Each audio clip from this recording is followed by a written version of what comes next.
अतिशय चांगले सुशिक्षित सगळे उमेदवार दिलेत। जीत ऐसी होनी चाहिए कि जितनी बदनामी हमारी की है उतना बड़ा जीत के उनके मुंह पे तमाचा मारना है। लोकशाहीमध्ये उत्तर एवढंच असतं, एखाद्याने आपल्याला शिव्या दिल्या आणि आपण त्याला शिव्या दिल्या, हे आपल्याला जमत नाही। काही जण आणखीन मला शिव्या देतात। एक तर सकाळी 9 वाजता ज्यावेळेस भोंग्यात आलो माझ्यावरच, आणखी नाही म्हणलं घेऊन जा, म्हणलं तरी ऐका ना, एवढ्यात भांडण मिटो बाबा, घेऊन जा।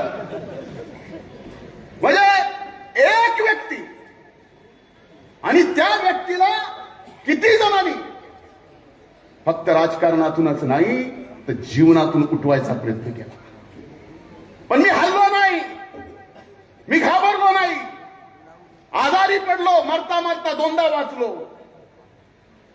पण आताच जे पुढचं जीवन आहे ते फक्त तुमच्यासाठी, या मातीसाठी, या मातीतल्या माणसासाठी, दुसऱ्यासाठी।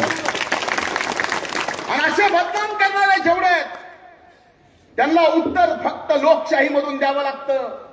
आणि लोकशाहीमधून उत्तर देताना ते मतदानातून द्यावं लागतं।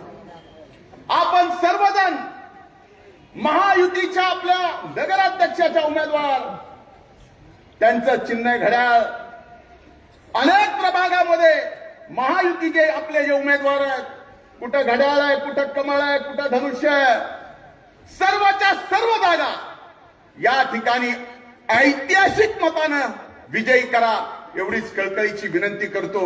आणि शेवटी एवढंच सांगतो, तुमचे माझ्यावर एवढे उपकार आहेत, आमच्या कुटुंबावर एवढे उपकार आहेत, त्या उपकाराची परतफेड आम्ही आमच्या अंगावरच्या कातड्याची जोडी करून जरी तुम्हाला घातली तर फेटू शकत नाही।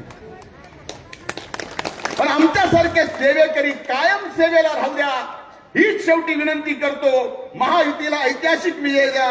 खूप खूप धन्यवाद। जय हिंद, जय महाराष्ट्र। मी आदरणीय पंकजाताईला विनंती करतो की आपण आजच्या या जाहीर सभेला संबोधित करावं।